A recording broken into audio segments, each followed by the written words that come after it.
Pada subuh hari Senin 12 Rabiul Awal tahun pertama sejak peristiwa tentara bergajah tahun 571 Masehi, 40 tahun kekuasaan Kisra Raja Persia. Cahaya terang menerangi istana Raja Romawi, itu kata Ibnu Sa'ad, Ahmad dan Ad-Darimi. Api abadi yang kekal abadi disembah orang Majusi padam. Gereja di Buhaira runtuh. Itu riwayat Imam Tabari dan Al-Baihaqi. Abdul Muthalib membawa bayi mulia itu ke dalam Ka'bah, disembelihkan kambing akikah. Dia diberi nama Muhammad sallallahu alaihi wasallam. Dia dikhitankan pada hari ke-7. Sami dikhitankan pada hari ke-8 dengan sunatron. Disusukan oleh Thuwaibah, budak Abu Lahab yang baru saja melahirkan anak laki-laki bernama Masruh. Jadi saudara sesusuan Nabi. Thuwaibah menyusukan juga yang lain Hamzah. Makanya Hamzah bin Abdul Thalib itu paman Nabi, juga saudara sesusuan, yang meninggal dibunuh oleh Wahsy waktu perang Uhud. Setelah itu dia menyusukan Abu Salamah bin Abdul Asad Al-Makhzumi. Terus lanjut. Umur 4 tahun dada Nabi SAW dibedah. Peristiwa ini terjadi di Bani Sa'ad waktu dia disusukan oleh Halimatus Sa'diyah. Sa'atus Sa'diyah. Jibril datang kepada Rasulullah waktu dia sedang main sama anak-anak, lalu Jibril menariknya, membuatnya pingsan, dibelah dadanya, kemudian mengeluarkan jantungnya, dikeluarkan segumpal darah. Jibril berkata, ini bagian dari setan. Kemudian Jibril mencucinya dengan bejana emas dengan air zam-zam, mengumpulkannya kembali dan mengembalikannya ke tempatnya. Lalu anak-anak kecil itu datang ke ibu susu mereka. Kata mereka, Muhammad sudah dibunuh. Jadi anak-anak itu melihat. Mereka datang menemui Nabi dalam keadaan pucat.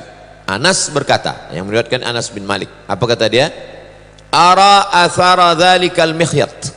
Saya melihat bekas jahitan di dada Nabi.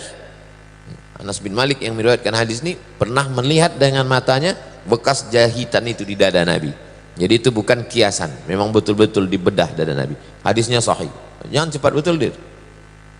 Hadis sahih Muslim. Terus 6.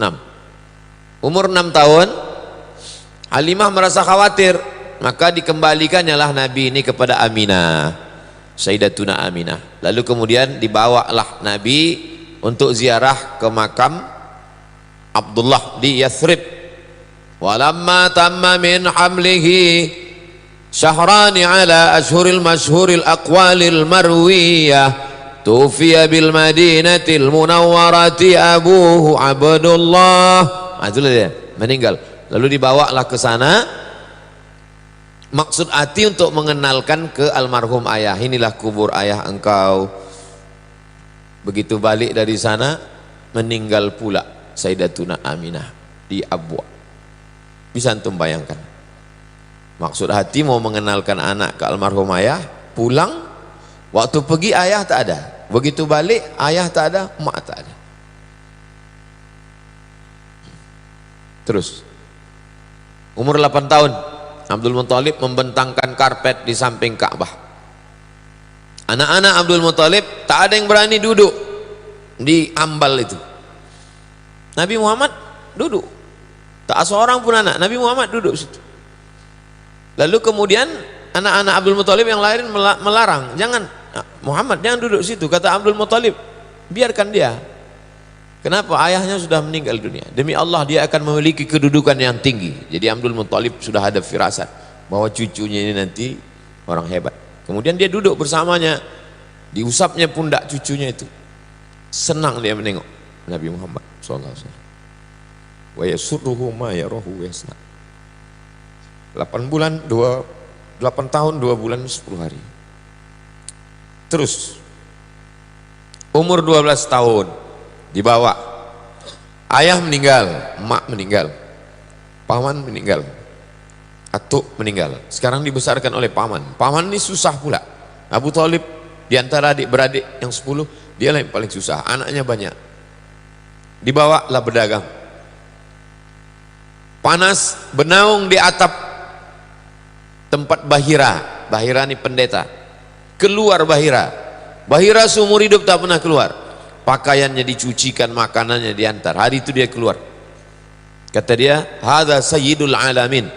Ini anak kecil yang kau bawa ini, inilah pemimpin semesta alam. Dia ini utusan Allah. Rahmatan lil alamin. Abu Thalib terkejut. Dari mana kau tahu? Kata Bahira, waktu kalian tadi naik ke atas bukit, semua batu dan pokok kayu itu bersujud kepada anak ini. Mereka sujud hanya kepada Nabi. Batu pokok kayu tak bersujud, hanya bersujud kepada Nabi. Aku mengetahuinya dari stempel kenabian. Ku tengok di pundaknya, ku tengok batu bersujud, pokok kayu bersujud, ku tengok pundaknya ada stempelnya di belakang. Seperti buah apel. Kami menemukannya dalam kitab suci kami. Jangan bawa keponakanmu ini ke negeri Syam. Bawa dia balik pulang ke rumah. Di sana orang Yahudi sudah menunggu. Mereka hanya mau Nabi terakhir itu keturunan dari puak Yakub. Kalau dah lahir dari yang lain, mereka akan bunuh. Bawa balik. Maka Abu Thalib membawanya pulang. Umur 12 tahun. Terus umur 20 tahun.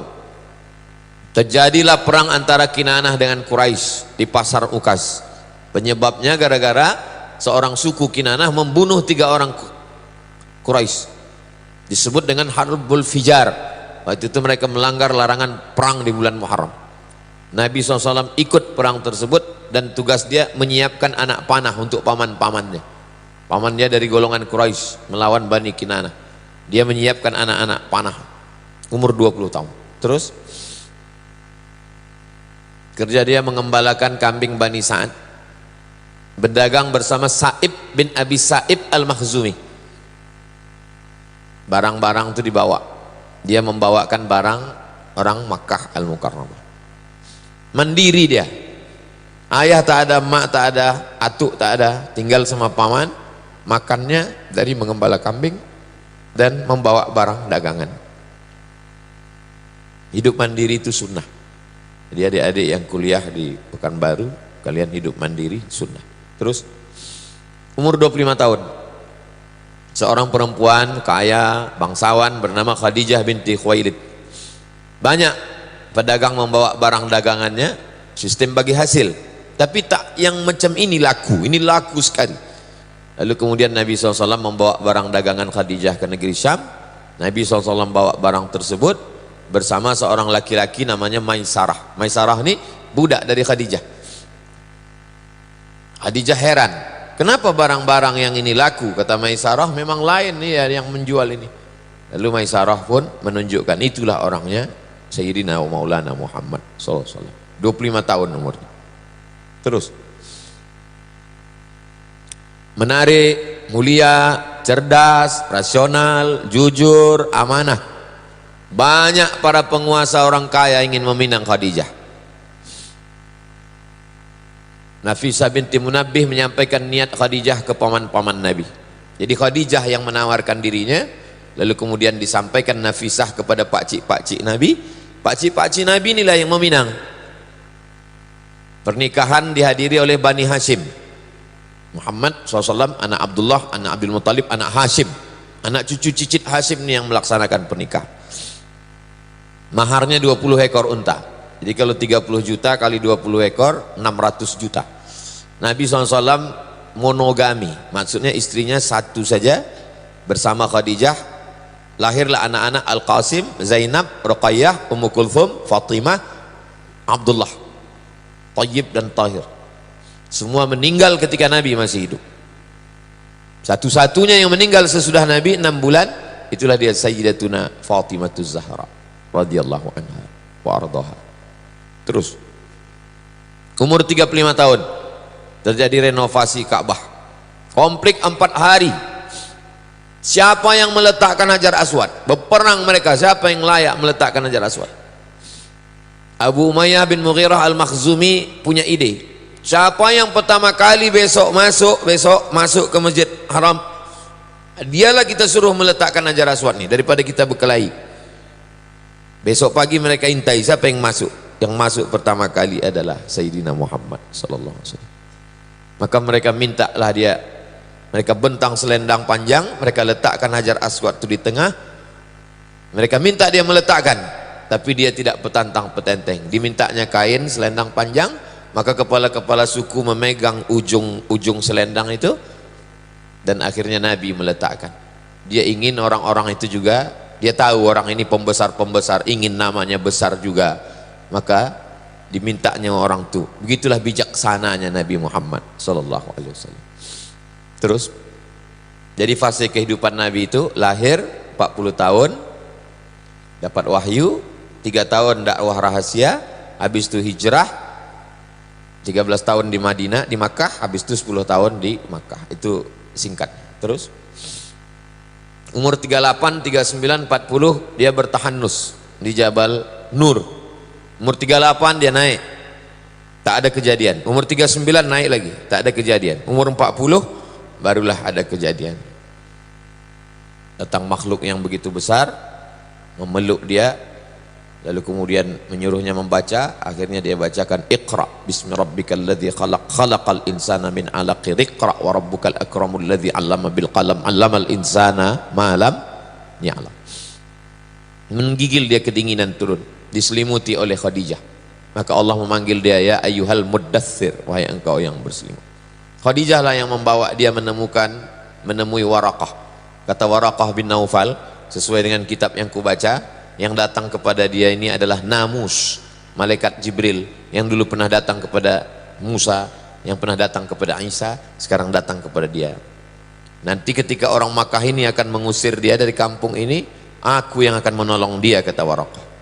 Rupanya niat Waraqah tak sampai. Sebelum Nabi dihalau, Waraqah meninggal dunia, tapi niat Waraqah sudah sampai. Terus umur 41, 42, 43, perempuan pertama masuk Islam Khadijah. Hamba sahaya pertama masuk Islam Zaid bin Harithah. Anak-anak yang pertama masuk Islam Sayyidina Ali bin Abi Thalib. Pria dewasa yang masuk Islam Abu Bakar Siddiq. Lalu dia mengajak Utsman bin Affan, Zubair bin Awam, Abdurrahman bin Auf, Sa'ad bin Abi Waqqas, Talhah bin Ubaidillah. Ini dakwah secara berangsur-angsur, senyap-senyap, dakwah person. Umur 41, 42, 43. Terus umur 44 mulai terang-terangan. Nabi mengundang pembesar Bani Hashim, Bani Abdul Muttalib, 45 orang. Nabi naik ke atas bukit Safa. Seandainya aku katakan di belakang bukit Safa itu kalau menghadap kiblat namanya Jabal Abi Qubais, bukit paling besar. Jabal Qu'aiqian, satu Jabal Abi Qubais. Kalau ku katakan di belakang Jabal Abi Qubais ini ada pasukan musuh menyerang kita, percaya kalian? Kata orang Makkah, percaya kami ya Muhammad. Engkau kami gelar dari kecil Al-Amin, kau jujur tak pernah bohong. Kalau ku katakan aku dapat wahyu, kalian percaya? Disitulah mereka mengamuk. Alihadza jama'tana, untuk ini rupanya kau kumpulkan kami. Tabbat laka, turun ayat tabbat syada abi lahabin wa tab. Nabi SAW lanjut umur 44 sampai 53. Jamaah haji dihadang untuk mendengar dakwah Nabi. Momen berkumpul jamaah haji ramai, disitulah mestinya Nabi menyampaikan dakwah, dicegat, tak boleh. Jadi zaman sekarang bagaimana supaya orang berkumpul ramai? Buat maulid. Jadi kalau tak boleh ramai dengan tak boleh maulid, ini ulah ini sama dengan ulah Abu Jahal. Nabi SAW diejek, ditertawakan, dibilang gila, majnun, sahir, tukang sihir. Apa maksudnya? Pembunuhan karakter. Orangnya tak dibunuh, karakternya dibunuh. Masyarakat dihadang untuk mendengar dakwah Nabi. Penyebaran isu, siksaan fisik, teror. Paman Utsman bin Affan digulung pakai tikar, digulung badannya itu pakai tikar daun, kalau kita daun pandan, pakai daun kurma, habis itu dinyalakan api di bawah.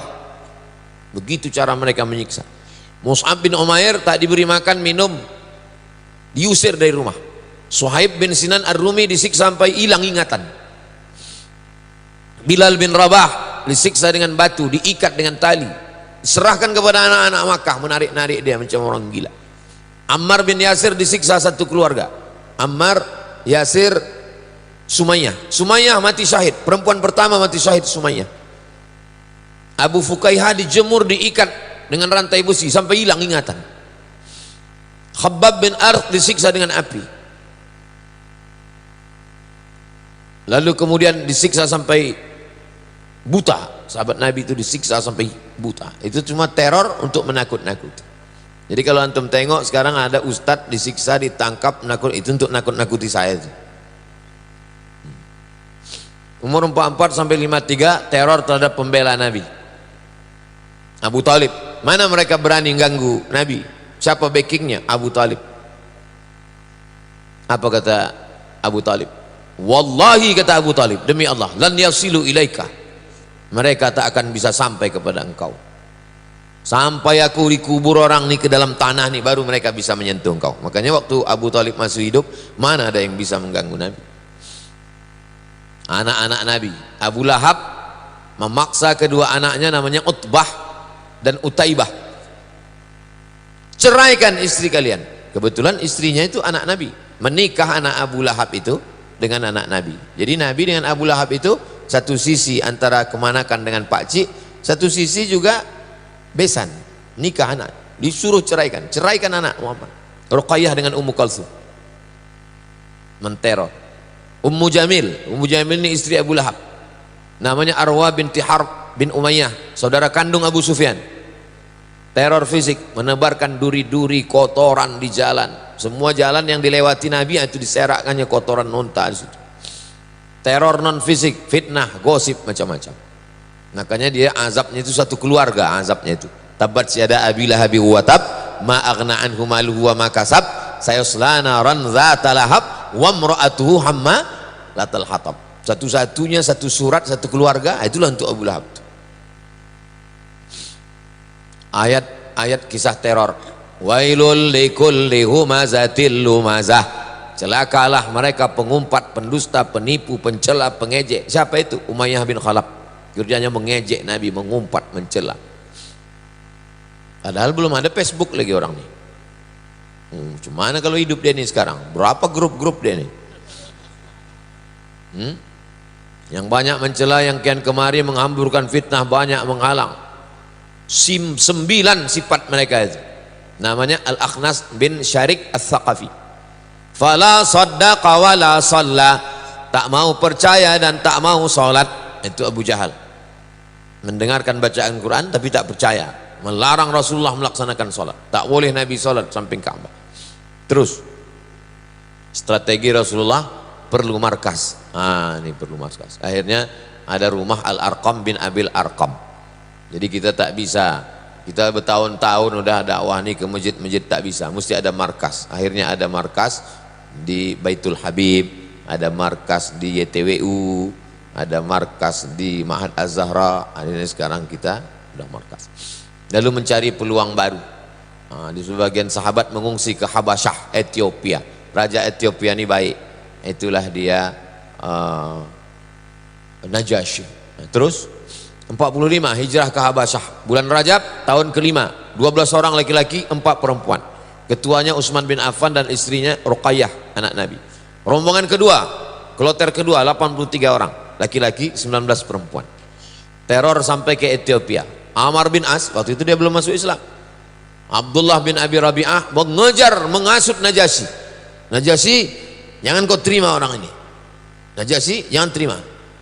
Jadi kalau zaman sekarang lah itu di cancel lah visa tak boleh masuk ke sana. Tapi untungnya Najasyi tak bisa dipengaruhi. Najasyi ini kalau sekarang mungkin Malaysia sama Brunei lah, tak bisa dia dipengaruhi. Kasihnya pula lagi private jet, masuk juga sikit. Najasyi minta, kata Najasyi, apa pendapat Muhammad SAW itu tentang Nabi Isa, tentang Isa. Dibacakan Najasyi surat Maryam. Meleleh mata air Najasyi mendengar bagaimana penderitaan Maryam melahirkan Nabi Isa. Tak ada itu dalam kitab dia, selengkap-lengkapnya dalam Quran. Dari mana dapat ini? Itulah maka Nabi sholat ghaib. Sholat ghaib itu kronologisnya karena Najasyi itulah. Sholat ghaib itu adalah untuk Najasyi. Begitu respon Nabi kepada Najasyi. Terus 46 ini nampak ada secercah cahaya, mulai nampak cahaya. Nah, kita pun malam ini nampak macam cahaya, rupanya drone. Hamzah bin Abdul Muthalib masuk Islam. Sebabnya Abu Jahal memukul Nabi. Dipukulnya Nabi di atas bukit Safa. Berdarah Nabi dipukul oleh Abu Jahal. Hamzah dia singa Allah, Asadullah. Keponakan kita dipukul, maka dia merasa terhina. Dia datang menemui Abu Jahal, dipukulnya pula. Abu Jahal pakai busur panah. Jadi antum kalau ada dipukul orang, pukul pula dia. Jangan kita diam. Cahaya semakin terang, bulan Zulhijjah tahun ke-6 masuk Islam satu lagi. Ini paling hebat, Umar bin Khattab. Sebelum Umar bin Khattab masuk Islam, mana ada orang berani baca Quran kuat-kuat? Setelah Umar bin Khattab, kenapa orang takut? Umar bin Khattab pemenang lomba gulat pasar Ukas, juara bertahan. Jadi besok antum cari di Ramayana yang tegap-tegap, yang tukang parkir. Mohon maaf ya, nanti disomasi pula tukang parkir. Abdullah bin Mas'ud, apa kata Abdullah? Kami tak mampu sholat di samping Ka'bah, tak berani kami sholat samping Ka'bah. Sampai akhirnya Umar bin Khattab masuk Islam. Jadi umur 46 Nabi udah nampak titik-titik kemenangan itu, nampak di usia 46. Macam umur saya ini lah, saya 46 sekarang. Tawaran damai. Rupanya kalau kita udah mulai kuat, datang orang ingin mengajak berdamai. Al-Aswad bin Abdul Muthalib sama Aswad bin Abdul Uzza, Al-Walid bin Mughirah, Umayyah bin Khalaf, As bin Wa'il mulai mengajak berdamai. Kalau sebelumnya kan menyiksa, menteror, ngejek, sekarang tak berani lagi. Mulai ngajak berdamai. Kira-kira kalau kita ganti-gantian ibadah gimana? Sebulan kami sembah Allah, sebulan nanti kau sembah pula Lata, Uzza, Manat, Hubal, Jibril, Taut. Mulai berdamai. Ini kan udah dekat-dekat Pileg ini, cuma kalau kita berdamai ya gitu. Itu maka dikunci gerbang depan tuh. Mana bisa berdamai? Yang tak ada janji, tak ada nama, sampai mati tak terbuka. Terus umur 47, karena berdamai tak mempan, diembargo mereka. Bani Hasim, Bani Abdul Muthalib diembargo, tak boleh menikahi mereka. Muhammad SAW, anak Abdul Muthalib, anak Hasim, anak Abdi Manaf. Ini Hasim dengan Abdi Manaf, atuknya, unyangnya ini, kelompok keluarga ini tak boleh menikah dengan mereka, tak boleh jual beli, tak boleh duduk-duduk pun tak boleh, kongko-kongko pun tak boleh, tak boleh interaksi sosial, tak boleh masuk ke rumah mereka bertamu, tak boleh bicara dengan mereka, sampai mereka menyerahkan Nabi Muhammad. Selama kalian tak menyerahkan Muhammad SAW, kalian kena embargo. Ditulis oleh, nama penulisnya itu Baqid bin Amir bin Hashim. Rasulullah mendoakannya supaya ya Allah lumpuhkan dia, kata Nabi. Lumpuh dia, betul-betul lumpuh. Jadi kalau ada yang menghalang-halangi maulid ini, antum doakan biar lumpuh dia. Tak salah itu buktinya. Tak mempan orangnya lumpuh, channelnya lumpuh. Di masa sulit ini Abu Talib khawatir mereka membunuh Rasulullah. Dia memerintahkan Rasulullah agar tidur di tempat tidurnya Allah. Apa kata Abu Talib? Aku takut kau dibunuh mereka, tidur engkau di tempat tidurku, wahai Abu Talib. Dia diperintahkan anak-anaknya mengawal. Anak-anakku mengawal kau semua, wahai Rasulullah SAW. Terus umur 50, kertas embargo tersobek. Hisham bin Amr dari Bani Amir bin Lu'ay, ibunya bernama Atikah bin Abdul Muthalib. Jadi anak bibi Nabi. Jadi keluarga ini kata orang Melayu, tak putus air di cincang. Siapa yang membela Nabi? Hamzah. Siapa yang membela Nabi? Anak Atikah, anak makcik Nabi. Keluarga yang membela. Lobi-lobi kafir musyrik kepada Abu Talib. Terus Amul Huzn, di saat Nabi perlu berpegang kepada dua dahan, disitulah dua-duanya patah. Kedua tempat berpegang itu patah, Abu Talib dan Khadijah. Khadijah meninggal, Abu Talib pun meninggal. Terus Nabi menikah dengan Saudah binti Zam'ah, suaminya namanya Sakran bin Imran, wafat di Habasyah, Rasulullah menikahinya. Terus sedih di atas sedih, berdakwah ke Taif, nama sukunya Saqib, dihalau mereka Nabi, diusir mereka Nabi. Tak ada tola'al badru alaina, tak ada marhaban ya nurul aini. Apa kata malaikat Jibril? Kalau sampai menetes darah kaki kau itu ke tanah, kuratakan mereka ini semua wahai Muhammad SAW. Tapi Nabi di tengah kakinya berdarah itu, disapunya kakinya itu. Kalau saya lah begitu ditawarkan malaikat, kalau sampai kakimu berdarah itu menetes, hai Abdul Somad, kuratakan musuhmu ini. Saya pijak-pijakkan kaki itu ke tanah, biar rata mereka semua. Begitulah Nabi SAW. Terus nama-nama suku yang menolak: Bani Amir bin Sa'sa'ah, Muharib bin Kasfah, Fazarah, Ghassan, Murrah, Hanifah, Sulaim, Abs, Al-Bakka, Kandah, Al-Harib bin Ka'ab, Azrah, Al-Hadarimah. Terus ada pelipur lara. Hidup tuh bergelombang, diejek orang, ada yang masuk Islam, diembargo orang, ada dibuka pertolongan, ada saja. Begitu kehidupan itu. Jangan pernah putus asa. Diperjalankan Nabi, subhanalladzi asra bi'abdihi lailan minal masjidil haram ilal masjidil aqsa alladzi barakna haula linuriyahu min ayatina innahu huwas samiul basir. Itu Isra'nya. Yang Mi'rajnya wa huwa bil ufuqil a'la thumma dana fatadalla. Isra' dan Mi'raj. Terus beberapa orang menerima dakwah. Datanglah mereka dari luar Makkah. Datanglah Suwaid bin Samit, Iyas bin Mu'az, Abu Zar al-Ghifari, Tufail bin Amr ad-Dawsi, Dimat al-Azdi. Datang mereka menjumpai Nabi, masuk Islam. Terus umur 51, fajar baru datang dari Yasrib. Musim haji tahun ke-11 kenabian.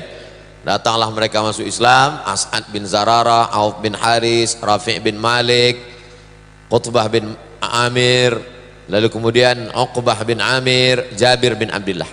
Bulan Syawal tahun ke-11 Rasulullah menikahi Sayyidatuna Aisyah, menetap bersama pada bulan Syawal tahun pertama hijrah.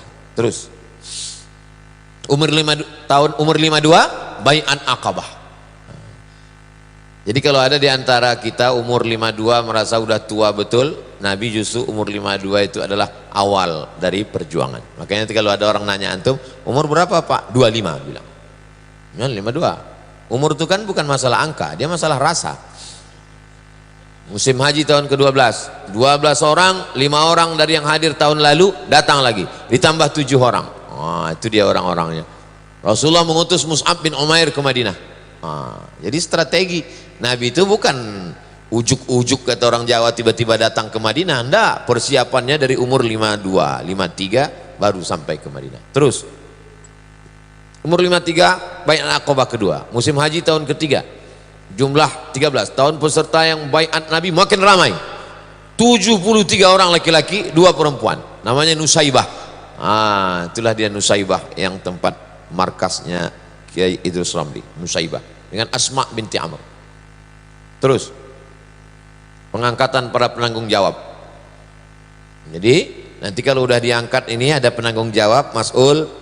Kajian Riyadhus Shalihin ini penanggung jawab, grup WhatsApp ini penanggung jawab, Baitul Habib ini penanggung jawab. Itu adalah strategi Nabi. Jadi jangan dakwah ini pengajian ramai habis itu selesai, la salam wala kalam, tiba-tiba jumpa mabuk lagi.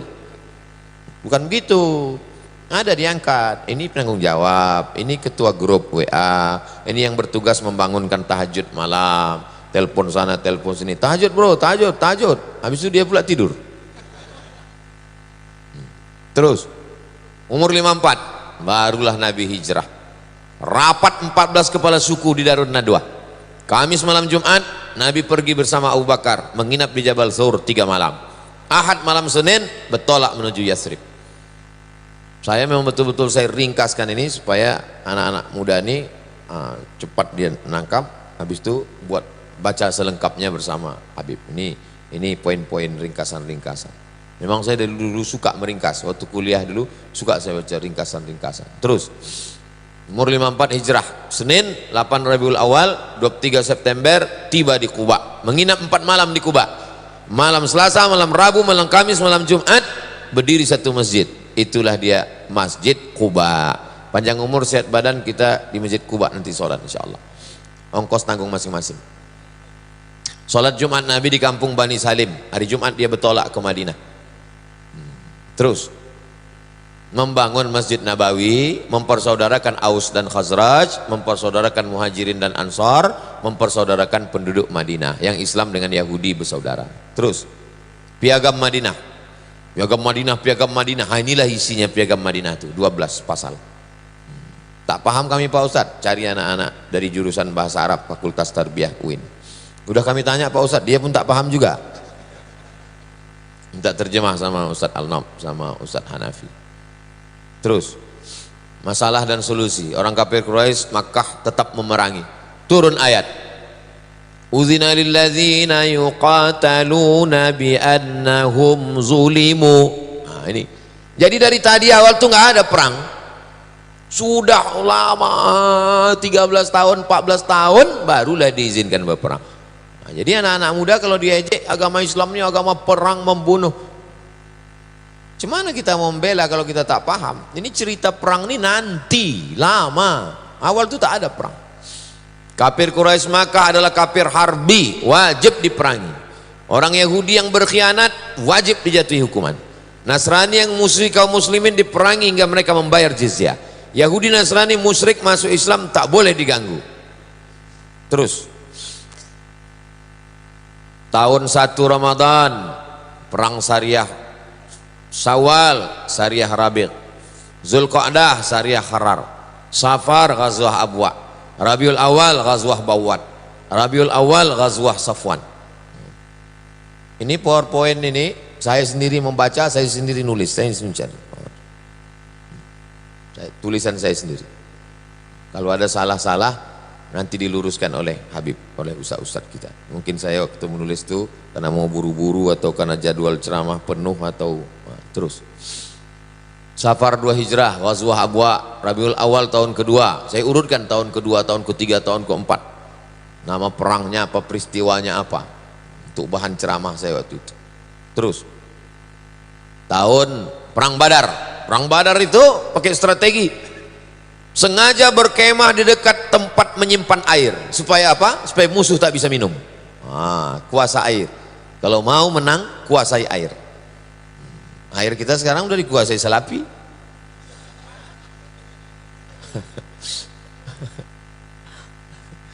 Awak mau lihat minum air. Iko enggak. Iko Al-Ma'mur dari Payakumbuh kok. Keluar dari kemah di awal waktu, awal tema, kuasai tempat lokasi perang, menangkap interogasi musuh. Nabi itu cerdas, tangkap tukang masak, tangkap. Berapa ekor onta kalian potong? Ditanya Nabi, berapa pasukan kalian? Kata, aku tak tahu, aku masak aja, kata dia. Berapa ekor onta kau masak satu hari? Dia bilang antara 9 sampai 10. Apa kata Nabi? Berarti jumlah pasukannya 1000 orang. Dari jumlah makanannya tahu Nabi berapa. Berdoa dari Isya Nabi berdoa sampai subuh, sampai jatuh sorbannya dinaikkan Abu Bakar situ. Jadi jangan bayangkan menghadapi musuh itu Bismillahirrahmanirrahim, Allah la haula. Ini kan banyak nih mancing-mancing saya di grup-grup dia dikirim. Ustaz, teriakkan kita bebaskan Rempang. Iya, kalau aku tertangkap kau lari. Manas-manasi aja orang. Tadi ada di WA. Ustaz, kemana arah kita? Kasih arah, katanya. Kepala kau. Setelah berstrategi baru datang pertolongan Allah. Dikirim Allah malaikat, diturunkan hujan. Abu Jahal mati Abu Jahal. Perang Badar itu mati Abu Jahal. Terus bulan Syawal tahun kedua, Bani Qainuqa Yahudi berkhianat, diusir Bani Qainuqa. Jadi Nabi pernah bertetangga sama Yahudi 2 tahun. Habis itu mereka berkhianat, diusir. Bukan Nabi datang ke Madinah bawa pedang, Yahudi potong kepalanya. Tidak begitu ceritanya. Sempat bertetangga 2 tahun, berkhianat orang itu. Baru dia dihukum. Terus tahun ketiga. Ini 10 tahun lagi nih, sabar ini. Diam nih. Tahun ketiga menikah dengan Hafsah. Puncak daripada hubungan persaudaraan berakhir dengan pernikahan. Bagaimana hubungan dengan Abu Bakar? Menikah dengan anaknya. Bagaimana hubungan dengan Umar? Menikah dengan anaknya. Bagaimana dengan Utsman? Menjadi menantu. Bagaimana dengan Ali? Menjadi menantu. Antum kalau dekat berakhir dengan pernikahan. Pak, sesuai dengan ceramah Ustaz Somad kemarin, saya ingin mengakhiri hubungan kita ini. Dengan apa? Dengan pernikahan. Ini sebenarnya untuk meloloskan kalian yang tak laku-laku ini. Tahun ketiga hijrah, perang Uhud. Itu dia. Perang Uhud kaum muslimin mengalami kekalahan. Itu dia lokasi perang itu.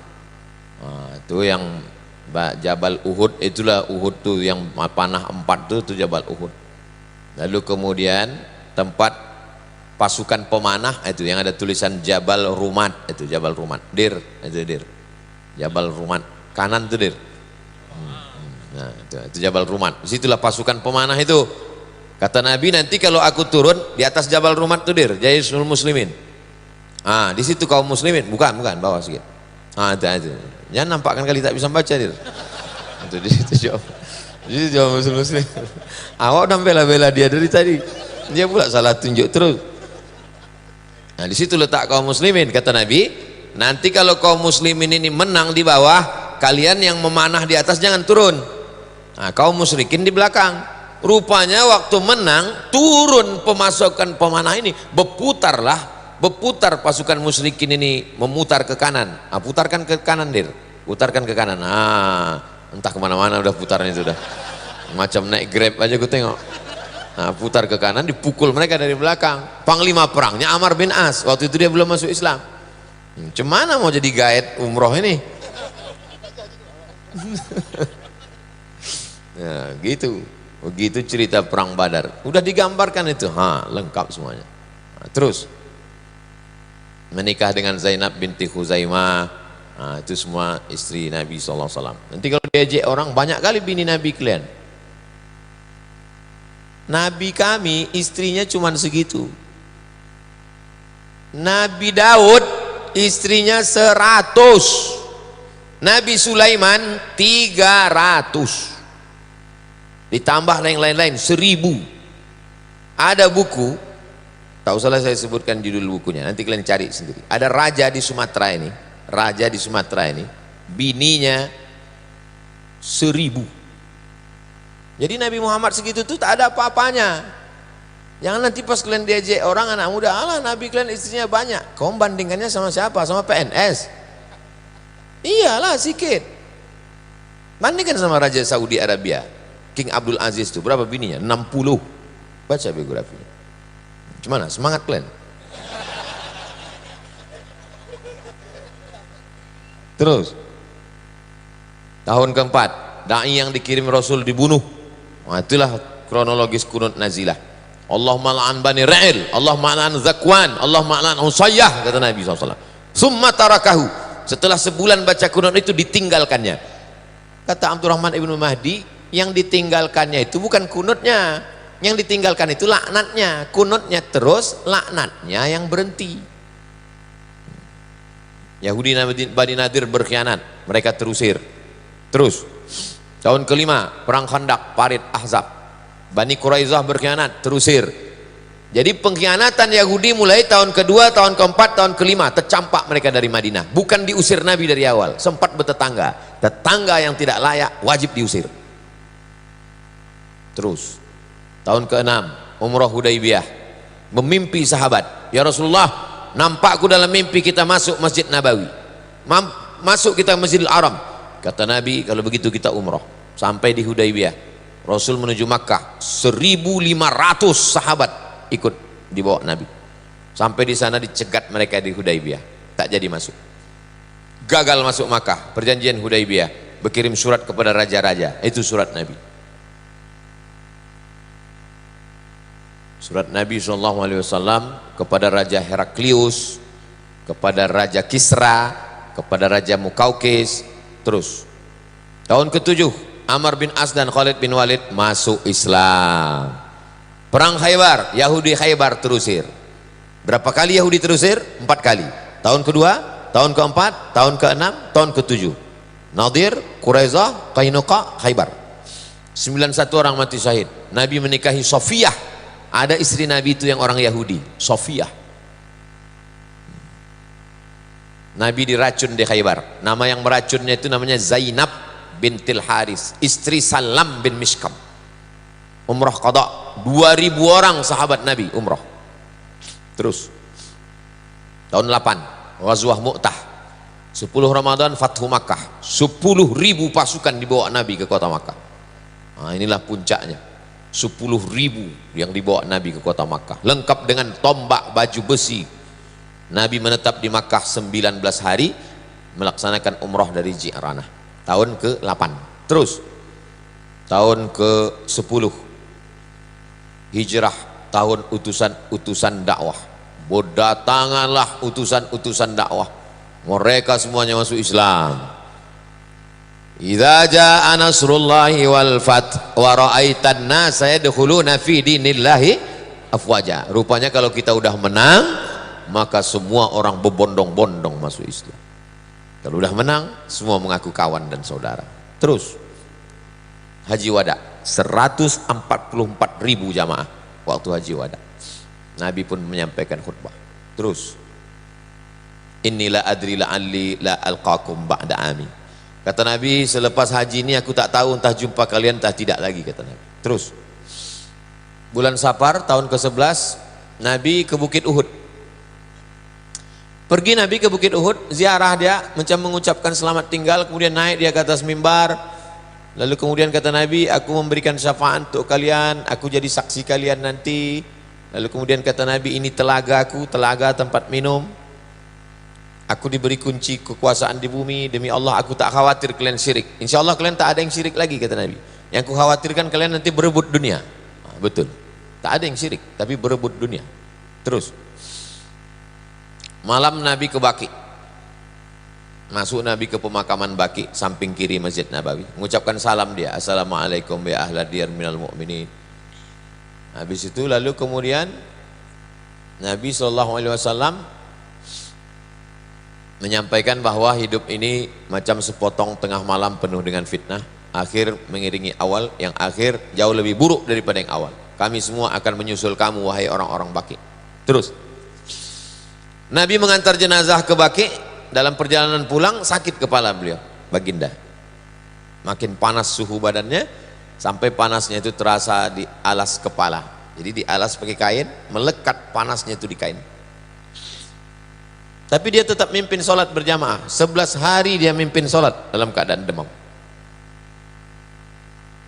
Terus sakitnya makin parah, dibawa ke rumah Aisyah Ummul Mukminin, dipapah oleh Fadl bin Abbas dan Ali bin Abi Thalib, sepupu-sepupunya ini, yang satu anak Abbas, yang satu anak Abu Thalib. Aisyah membacakan Al-Falaq, An-Nas, doa itu. Jadi kalau ada orang sakit, bacakan Al-Fatihah, Al-Ikhlas, Al-Falaq, An-Nas, tiupkan ke tapak tangan, disapukan ke muka, ke kepala, ke badan.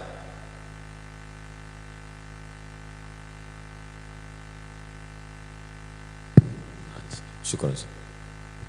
Lalu kemudian ayat-ayat doa itu ke tapak tangan Rasul, diusapkan ke wajah dan ke badan Nabi. Terus suhu Nabi makin panas, makin tinggi, Nabi pingsan. Ketika Nabi bangun, sadar, disiramkan air ke wajahnya. Setelah ringan dia minta masuk ke masjid. Duduk dia di atas mimbar. Itulah terakhir kali dia duduk di atas mimbar. Hari Rabu terakhir kali di atas mimbar. Apa kata di atas mimbar itu? Kalau pernah aku mencambuk kuda, ujung cambuk itu kena ke belakang kalian, siapa yang mau membalas, balaslah, kata dia. Kalau pernah cakapku menyakiti hati kalian, kalau kalian tersinggung, kalau kalian mau balas sekarang, balaslah, kata. Kalau ada pernah duit kalian kupinjam, kalau kalian mau tuntut, tuntutlah sekarang. Hari terakhir dia naik ke atas mimbar, hari Rabu. Terus kemudian Nabi turun, dia laksanakan sholat zuhur. Kemudian dia naik mimbar lagi. Seorang laki-laki berkata, engkau ada utang 3 dirham ya Rasulullah. Kata Nabi kepada Fadl, bayarkan Fadl. Terus Nabi masih mimpin sholat maghrib, dibacanya surat Al-Mursalat. Sholat Isya, sakitnya makin keras, beliau tak bisa lagi keluar. Kemudian Nabi tanya, mereka udah sholat? Kata mereka belum sholat ya Rasulullah, mereka menunggu engkau. Kata Nabi, ambilkan air. Kemudian Nabi mandi. Setelah itu dia pingsan lagi. Lalu ketika dia sadar, dia tanya lagi, mereka udah sholat? Kata Nabi. Kemudian kata mereka belum sholat ya Rasulullah, mereka tetap menunggu engkau. Sampai 3 kali kemudian beliau mengutus Abu Bakar. Itulah Abu Bakar menjadi imam. Abu Bakar Siddiq menjadi imam sholat sebanyak 17 kali sholat. Ingat tuh, 17 kali sholat. Isya hari Kamis sampai subuh hari Senin. Nah itu, ingat. Hari Rabu naik ke mimbar, Maghrib masih Nabi imam, Isya hari Kamis sampai subuh hari Senin itu Abu Bakar jadi imam. Nabi masih hidup. Kemudian Nabi sakitnya agak turun, agak ringan. Lalu kemudian Nabi keluar rumah, dipapah, berjalannya dipapah, sholat zuhur. Abu Bakar mimpin sholat. Kata Nabi, dudukkan aku di samping Abu Bakar. Duduk dia di samping Abu Bakar. Kemudian Nabi membebaskan hari Ahad. Hari Ahad semua budak-budaknya dibebaskan. Semua budak. Bersedekah dia 6 atau 7 dinar. 1 dinar itu 4,25 gram emas. 7 dinar duitnya disedekahkannya semua. Semua senjata-senjatanya, pedangnya, tombaknya, sedekahkannya semua habis. Terus. Kemudian dari kamar Nabi menyingkap tirai. Tirai kamar Nabi itu terus langsung ke Masjid Nabawi karena dinding kamarnya itu terus ke dinding Taman Raudhah. Nabi membuka tirai, sahabat tegak menunggu dia mau sholat. Waktu dibukanya tirai itu senyum dia. Kemudian Nabi mengasih kode tangan, kata dia. Maksudnya kalian aja sholat. Dia tak sanggup lagi sholat di kamar. Terus Rasulullah kemudian memanggil Fatimah. Dia berbisik ke telinga Fatimah. Lalu kemudian Fatimah tersenyum. Kemudian kata Nabi, nanti kalau aku meninggal, kau yang paling dulu nanti akan menemani aku. 6 bulan setelah Nabi, betul Fatimah meninggal. Kau, kata Nabi, Sayyidatu nisa'i ahlil jannah. Kau pemimpin penghuni surga. Terus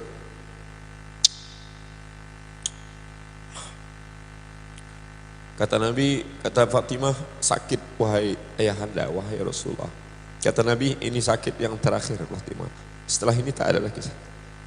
Kemudian Nabi memanggil Hasan, Nabi memanggil Sayyidina Al-Husain, Nabi mencium mereka, Nabi menyampaikan pesan-pesan, Nabi menyampaikan wasiat-wasiat. Terus Rasulullah semakin parah. Kemudian Aisyah, kata Nabi, masih terasa sisa racun yang tertelan waktu di Khaybar. Aku merasakan sisa racun yang dikasih oleh orang Yahudi. Kemudian diletakkan kain menutup wajah Nabi. Ketika Nabi tersadar dari pingsannya, Nabi menyingkapkan kain itu. Apa kata Nabi? La'anallahu al-yahud wan nasara. Allah melaknat Yahudi dan Nasrani karena mereka menjadikan kubur nabi-nabi mereka sebagai tempat ibadah. Jangan jadikan kuburku sebagai tempat ibadah. Kemudian Nabi terus mengulang. Kata Nabi, as-salah, as-salah, as-salah, as-salah. Maksudnya hablum minallah, salat. Wa ma malakat aimanukum, hamba sahaya kamu, hablum minannas. Hamba sahaya paling lemah. Jangan kalian menyakiti orang, jangan kalian menzalimi orang. Hubungan kalian dengan Allah, salat, salat. Jangan tinggalkan salat. Hari Senin menjelang siang, Abdurrahman bin Abi Bakar masuk ke kamar membawa siwak. Lalu kemudian Nabi waktu itu di pangkuan Sayyidatuna Aisyah.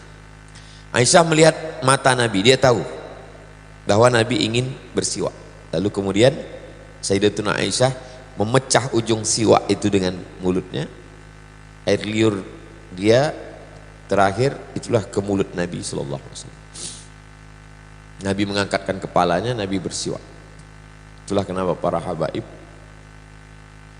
kemudian Nabi masukkan tangannya ke dalam mangkok berisi air, lalu mengusapkan air itu ke wajahnya. Diusapkannya air itu ke wajahnya, kata dia, la ilaha illallah, inna lil mauti sakarat. Sesungguhnya mati itu sakarat, sakaratul maut itu sangat menyakitkan. Terus menjelang siang hari Senin, selesai bersiwak, Rasulullah mengangkat tangannya ke atas, matanya ke arah atap kamar, bibirnya bergerak, kata Nabi, ma'alladzina an'amta alaihim minan nabiyyin, nanti akan bersama dengan mereka yang sudah kau berikan nikmat, nabi-nabi, wasiddiqin, syuhada, salihin. Allahumma firli, ampunkan aku, warhamni, sayangi aku, wa alhiqni birrafiqil a'la. Allahumma rafiqul a'la, Allahumma rafiqul a'la, Allahumma rafiqul a'la. Waktu duha, hari Senin, saat matahari mulai agak memanas, 12 Rabiul Awal tahun 11 Hijrah. Terus Allahumma sholli ala sayyidina Muhammad. Itulah yang dapat saya bacakan. Saya tidak tausiah, saya hanya membacakan yang pernah saya kumpulkan. Mohon maaf Habib, mohon maaf Ustadz Alma, mohon maaf Ustadz Jamal, mohon maaf para asatiz, Ustadz Hanafi, para asatiz yang tak dapat saya sebutkan satu persatu. Itulah yang dapat saya bacakan malam ini. Filenya boleh bagi-bagikan. Terima kasih, jazakumullah khairan. Semoga video ini dapat bermanfaat bagi kita semua.